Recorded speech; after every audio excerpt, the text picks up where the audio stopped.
On a fait beaucoup de retours d'expérience. Maintenant, on repart sur un peu d'insight, sur l'expérience collaborateur, ce que les licornes de la tech peuvent nous apprendre. Pour en parler, je vais accueillir Clément Leminck, People Experience Manager chez Partout.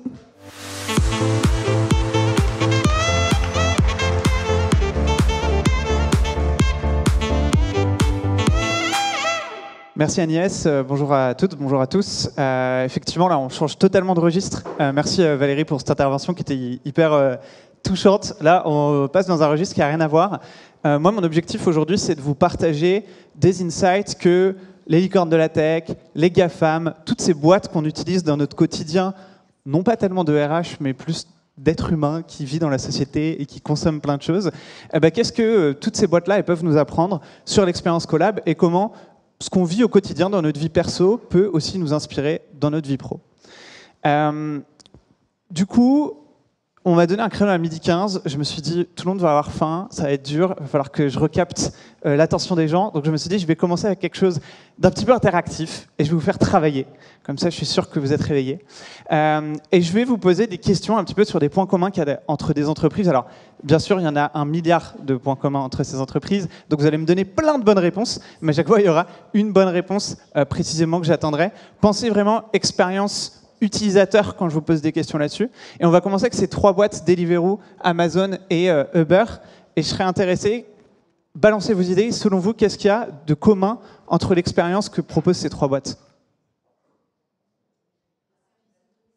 Le service à domicile, ouais. Rapidité. Comme je vous dis, hein, il n'y a que des bonnes réponses, mais j'attends une bonne réponse. Donc continuez de shooter tant qu'il n'y a pas cette réponse. Ouais, c'est du digital.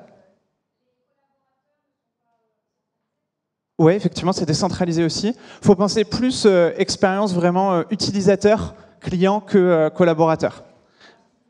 Ouais, rapidité, pardon. Ouais. Livraison, ouais. Et donc, effectivement, il y a de la livraison à domicile, il y a de la rapidité.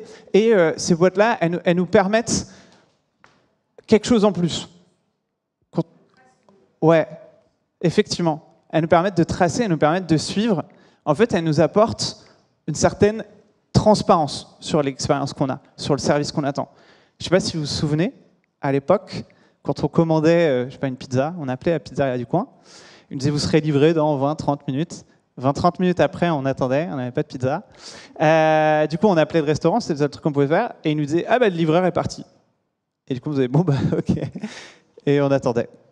Et puis au bout d'un moment, il arrivait, hein, mais on ne savait pas exactement quand, et il y avait un petit peu une frustration à ce niveau-là. Quand on commandait un taxi, par exemple, via les services de taxi what, on disait, bah, votre taxi, pareil, il arrivera dans à peu près 15 minutes. Et à chaque fois qu'il y a un taxi qui arrivait au coin de la rue, on se disait, c'est peut-être le mien, on s'avançait, et le taxi passait, on se disait, ah non, c'est pas le mien. Et on reculait. Hyper douloureux comme moment, gros moment de solitude. Grâce à ces solutions-là, comme je vous disais, bah là, en fait, mon taxi, je vois exactement qu'il est au coin de la rue, j'ai sa plaque d'immatriculation, etc. Il n'y a aucun moyen que je le rate. Mon colis, je vois même par quel centre de distribution il va passer, où est-ce qu'il en est. Je connais toute sa vie, en fait. Limite, je saurais si le livreur il s'arrête et dans quel resto il s'arrête pour faire sa pause déj. Du coup, il y a une idée de transparence dans le service qu'on a, où on va nous donner de plus en plus de visibilité sur ce qui se passe. Nouveau point commun que je vais vous demander de chercher, celui-là il est plus facile. Selon vous, quel est le point commun entre Google, TripAdvisor, Allociné, les avis, la notation? Exactement, vous êtes trop fort. L'évaluation, la notation. Pareil, ça, c'est un truc qui a totalement changé. Avant, être critique culinaire ou critique cinéma, c'était un métier. Aujourd'hui, ça l'est encore.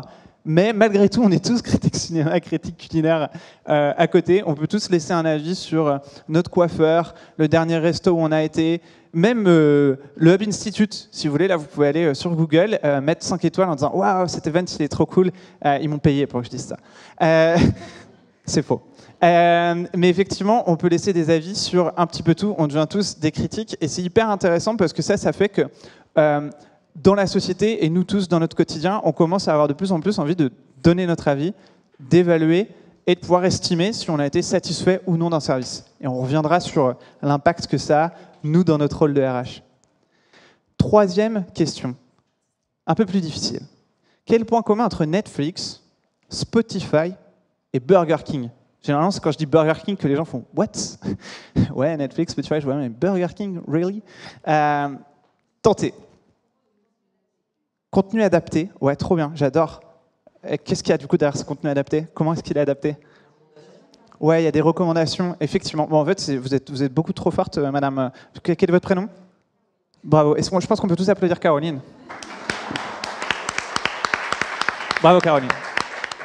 Ah, mais vraiment, cette présentation, c'est la troisième fois que je la fais. À chaque fois, c'est la question sur laquelle tout le monde a galéré, on discutait pendant longtemps. Et là, vous, d'un coup, Caroline, trop forte. Effectivement, j'allais vous montrer cette image pour vous aider en disant regardez, qu'est-ce qu'il y a là? C'est du contenu personnalisé en fonction de goût. Ça, pareil, en fait, notre page d'accueil Netflix, là, je prends la page d'accueil de Netflix de n'importe qui dans la salle, en fait, c'est jamais la même. Il y aura sûrement des recos en commun, mais ce ne sera pas 100% la même. Pareil sur votre accueil Spotify. Vous avez des playlists personnalisées, vous avez les derniers trucs que vous avez écoutés, le release radar des artistes que vous aimez, ce qu'ils ont sorti, etc.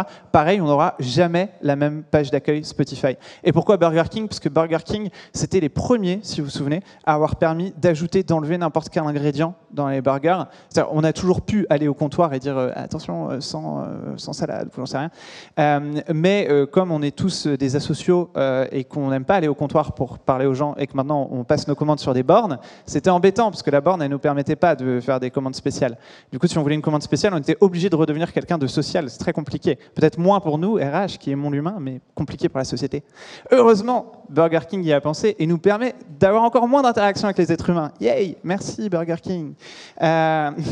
Mais tout ça pour dire, ils vont chercher de la personnalisation, ils vont permettre à tout le monde de faire tout. Et d'ailleurs, Burger King, pareil, ils m'ont pas payé, hein, mais Burger King, ils permettent maintenant tous leurs burgers de les avoir en version végétarien aussi. J'ai trouvé ça hyper intéressant parce que en France, ça faisait, les burgers végétariens mettaient du temps à arriver. Pareil, ils se sont dit comment est-ce qu'on peut offrir une offre personnalisée aux gens. Chez nous, devenez un client chiant, comme ils disent. Voilà, on peut être chiant avec eux. Donc la personnalisation. Dernier point qui m'intéresse, quel est le point commun entre Doctolib, Tinder, là c'est le moment où tout le monde sourit dans la salle généralement. Tinder c'est quoi? Je connais pas. Et Swile. Swile c'est du ticket restaurant digitalisé sur une carte. Pardon? Du matching? Alors, oui, un peu. Après, Swile pas trop du coup. Pardon? Mobile? Mobile, ouais, on utilise le mobile dans l'expérience avec ces applis. Mais c'est pas ce que je cherche. C'est tout bête, hein, le point commun dans l'expérience utilisateur, ce qui nous offre tous. Des rendez-vous, oui. Alors après, de nouveau, Swile un peu moins. C'est pour ça que je les ai ajoutés. Si je vous montre ça, du coup, Swile, en fait, mon ticket restaurant, c'est juste une carte. Si je vous montre ça, Doctolib, vous connaissez Doctolib, je pense, mais je vous remontre ce qu'on vit. Je trouve un médecin, je consulte les dispos, et hop, direct, je book un rendez-vous. Si je vous montre ça, Tinder, je me contente de swiper à gauche ou à droite. Qu'est-ce qu'ils ont rendu dans les expériences qu'ils proposent? Qu'est-ce qu'ils ont apporté qu'il n'y avait pas forcément? La facilité, exactement. C'est ça le mot que je cherchais, la facilité. Le médecin, je ne sais pas, c'est pareil si vous vous rappelez avant, mais on est appelé au cabinet du médecin. S'il y avait un secrétariat et qu'on avait de la chance, on tombait sur le ou la secrétaire, on pouvait booker notre rendez-vous. Mais s'il n'y avait pas de secrétariat, c'était horrible, parce que le médecin, par définition, il était tout le temps en consultation, donc il n'était jamais dispo, donc il décrochait jamais, donc on n'avait jamais d'autres rendez-vous. Mais quel enfer! Les tickets restaurants, non mais il faut en parler des tickets restaurants. Pourquoi est-ce qu'il a fallu attendre, je ne sais pas, 2020 à peu près, pour qu'on ait enfin une vraie expérience utilisateur avec des tickets restaurants? Ce carnet-là de trucs papier, et il y en a qui ont encore ça, hein. Donc je pense qu'on pourrait limite faire une minute de silence pour eux. Déjà, moi je l'oubliais à la maison tout le temps. Et ensuite, quand j'y pensais, mais c'était horrible, ils ne faisaient pas l'appoint. Donc en fait, j'avais le choix entre soit me balader avec des centimes à chaque fois pour faire l'appoint, soit récupérer des avoirs. Et là, c'était la collection d'avoirs. En plus de la carte fidélité, il y a la collection d'avoirs qu'on va additionner de 20 centimes en 20 centimes en 20 centimes en 20 centimes pour à la fois avoir un menu gratuit. Horrible comme expérience. Maintenant, on a des super cartes bancaires. En plus, elles sont très jolies. Du coup, on peut même se la péter en soirée, inviter quelqu'un à prendre un verre et il ne voit pas qu'on est des radins et qu'on paye avec notre carte ticket resto. C'est merveilleux. En tout cas, l'expérience, elle est devenue beaucoup plus facile dans tous ces trucs. Et Tinder, j'en parle même pas. Je veux dire, qu'est-ce qu'il y a de plus compliqué dans la vie que de rencontrer l'âme sœur? Je sais pas. Bon, après, je suis d'accord. Tinder permet pas forcément de rencontrer l'âme sœur. Mais à défaut, Tinder nous permet de rencontrer les gens et c'est quand même vachement facile puisqu'on en vient juste à faire un geste de doigt. Enfin, c'est incroyable. Je veux dire, imaginez-vous que, je sais pas, vous remontiez à l'époque de nos parents et vous dites, ouais, en un geste de doigt, tu pourras rencontrer quelqu'un. Ouais, je t'assure. C'est de la sorcellerie. Simplicité. Mais pourquoi je vous ai parlé du coup de tous ces mots-là? Pourquoi je vous ai parlé de tous ces mots-là? Pourquoi je vous parle de... Enfin, c'est bon, vous les connaissez, ces GAFAM, vous les utilisez au quotidien. Et là, on est dans une conférence, on est censé parler de RH. Clément, qu'est-ce que tu fais? Parce que ces mots-là, on peut les retrouver dans l'expérience qu'on propose aux collaborateurs de notre côté, dans notre métier de RH. La transparence, en fait, aujourd'hui, on est dans l'ère de l'information. Internet, il permet d'accéder à tout. Et à l'époque, si on voulait savoir si une entreprise était une bonne entreprise, par exemple, soit on connaissait quelqu'un qui bossait là-bas, soit on se basait sur la notoriété de l'entreprise de base. Résultat, tous nos grands-parents sont toujours persuadés que bosser dans une boîte du CAC 40, c'est bosser dans une bonne boîte. Moi, le jour où j'ai commencé à bosser dans les startups, je peux vous dire, mes grands-parents, ils avaient l'impression que j'avais raté ma vie, quoi. Avant, j'étais chez Ubisoft, c'est bien Ubisoft, c'est coté en bourse, bonne boîte, c'est bien mon enfant. Ensuite, je suis parti dans une startup scale-up. Alors déjà, c'est quoi ces mots anglais? Et non, c'est pas coté en bourse, c'est pas connu, j'en ai jamais entendu parler. Mauvaise boîte, mon enfant. Bon, les deux étaient géniaux, hein, quand même. Comme pour les clients, quelqu'un qui est ravi, il en parlera autour de lui, mais quelqu'un qui est déçu, il en parlera encore plus. Et du coup, on est en train de sortir d'une culture du secret pour une culture de la transparence. Et ça se voit dans plein d'autres trucs RH. Les grilles de salaire, où on demande de plus en plus de transparence, il y a de plus en plus de boîtes qui vont le faire. Coucou Alan, par exemple, dont on peut voir les grilles juste en allant sur leur site internet. Visibilité sur les parcours carrière, qui étaient pendant très longtemps obscurs, sur les différentes étapes pour un process de mobilité ou pour un process de recrutement, etc., etc., etc. Cette transparence, elle est demandée partout et on ne peut pas y échapper. On ne peut pas y échapper, pourquoi? Parce qu'il y a l'évaluation aussi. Et ouais, je vous parlais de Google, de TripAdvisor, d'Allociné, mais nous, on a le nôtre aussi, Glassdoor. Glassdoor, sur lequel tous les candidats et les salariés peuvent laisser des avis sur une boîte. On ne peut plus y échapper. Donc on est obligé de faire des choses bien, quoi, ou pas trop mal. Pareil, là je vous parle de Glassdoor, mais il y a autre chose. Il y a les réseaux sociaux. Hashtag MeToo, hashtag balance ton port, hashtag balance ta startup. Si on se met à faire n'importe quoi dans notre boîte, si on se met à laisser des comportements déplacés, etc., on va le payer tôt ou tard et ça va se savoir. La nouvelle norme aussi maintenant, c'est d'envoyer des pulse surveys, de suivre ce qu'on appelle le INPS, l'Employee Net Promoter Score. En fait, permettre aux collaborateurs de noter justement leur expérience et comment ils vivent leur quotidien dans la boîte. Donc en fait, ça devient la nouvelle base de permettre aux gens de noter au quotidien leur expérience et l'expérience qu'on leur offre. Pareil, les nouveaux entretiens de perf maintenant, c'est des évaluations 360. Tout le monde donne son avis. C'est plus juste le manager qui dit « mon collab, il est fort ou il n'est pas fort, elle est forte ou elle n'est pas forte ». On va faire un auto-assessment, on va avoir l'assessment du manager, mais on va avoir l'assessment de nos pairs. Il y a même des boîtes qui vont jusqu'au demander l'évaluation des clients sur la personne. Donc tout le monde donne son avis. Personnalisation, pareil. Tout le monde veut une expérience de plus en plus personnelle et personnalisée. Il y a des sujets dont avant on ne parlait pas trop. La parentalité, la santé mentale, la santé financière. Maintenant, c'est des sujets dont tout le monde parle et sur lesquels les gens ont énormément d'attentes. Alors que paradoxalement, c'est des sujets hyper perso. Avant, la fausse couche, c'était un tabou, on n'en parlait pas. Hein. C'est pas grave, tu reviens au boulot, etc. etc. Maintenant, alors, il y a toujours beaucoup de boîtes qui malheureusement n'accompagnent pas sur des moments de vie difficiles comme ça, mais il y a une attente de plus en plus forte. Certaines entreprises permettent de choisir la répartition dans sa rémunération entre, par exemple, fixe, variable. Alors j'ai mis BSPCE qui sont, là on entre dans du technique, mais pour faire simple, des droits pour acheter des parts de l'entreprise. Par exemple, je discutais avec le dirigeant d'une start-up il n'y a pas si longtemps qui me disait qu'en fait, ils ont mis des coefficients. C'est-à-dire, forcément, si on prend que du fixe, on a un petit peu moins un total package. Si on prend du variable, on a un peu plus. Et si on prend des parts de l'entreprise, enfin des bons pour acheter des parts, on a encore plus parce qu'on prend plus de risques. Et ils permettent à tous les collaborateurs de choisir leur répartition là-dedans, avec bien évidemment un minimum sur le fixe, puisque la loi nous contraint. Mais je trouvais ça hyper intéressant. Et on va de plus en plus vers des avantages à la carte. À l'international, on parle beaucoup de Flexible Income Plan. En Belgique, on parle de plan cafétéria. Alors en France, on a un droit du travail qui nous contraint énormément, mais malgré tout, il y a plein de trucs à faire. Donc personnalisation. Et enfin, simplicité. Dans l'ère de l'automatisation, tout devient facile. Les gens ne sont plus patients, nous ne sommes plus patients. Rappelez-vous, l'onboarding dans les entreprises. Bon, déjà aujourd'hui, c'est encore un pain dans plein de boîtes, mais l'onboarding avant, il fallait venir avec des dossiers papier, copie de carte vitale, blablabla, attestation, machin, truc muche.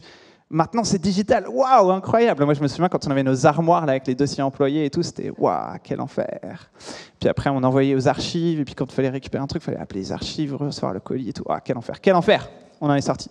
Les process de recrutement, avant, on venait avec notre CV papier. Alors, il y en a encore qui le font. L'autre jour, j'avais une candidate qui l'a fait. Voilà, dédicace. Mais on l'a de moins en moins. Maintenant, tout se fait en digital. Les process RH qui étaient traditionnellement longs et douloureux, ils deviennent de plus en plus automatisés, de plus en plus faciles. Et on a plein de startups géniales qui viennent nous aider sur tout ça. Des exemples, je vous ai mis Alan qui a totalement dépoussiéré la mutuelle de la prévoyance, Swile sur les tickets restaurants, je vous en parlais, Lucas, n'importe quel SIRH sur la poste de congé, etc., etc. Et c'est aussi valable pour des solutions qui ne facilitent pas la vie des collabs, mais notre vie à nos RH. Donc ces 4 valeurs, on les retrouve tout le temps dans notre vie de client, de consommateur, et en fait, les gens ont une attente de le retrouver aussi dans leur vie tout simplement de collaborateurs et de salariés de l'entreprise. Alors, je voulais aussi vous parler juste d'un parallèle entre l'expérience client et l'expérience collaborateur, mais je suis arrivé au bout de mon temps. Donc, très rapidement, je vous fais le spoiler, mais globalement, ce qui est hyper intéressant, c'est de se rendre compte que l'expérience client qu'on a, elle est hyper similaire à l'expérience employée. C'est les mêmes étapes qu'on vit, c'est les mêmes étapes de découverte, de fidélisation, de transformer quelqu'un en ambassadeur, de le faire réacheter notre solution ou revenir, employer Boomerang, etc., etc. Si ça vous intéresse, vous pourrez venir me voir à la pause ou ce soir. Je serai ravi d'en discuter avec vous. Et un dernier mot, c'est que du coup, j'adore parler d'expérience collab, d'expérience candidate, pourquoi faire des trucs chouettes. Mais one disclaimer, c'est très bien de communiquer sur ce qu'on fait, mais c'est mieux d'agir avant. Et il n'y a rien de pire que les boîtes, et j'en vois trop souvent malheureusement, qui font une super communication en vendant du rêve à tout le monde et où derrière, la promesse, elle n'est pas trop là. Il faut savoir assumer quand il y a des trucs qu'on ne fait pas très bien ou qu'on veut aller faire. Parce qu'il n'y a rien de pire que, je vous parlais de Tinder, avoir la photo de gauche en image de la personne et la photo de droite en date. Donc s'il vous plaît, ne faites pas ça avec votre marque employeur, ne faites pas ça avec votre expérience collaborateur, soignez les choses. Merci à toutes et à tous.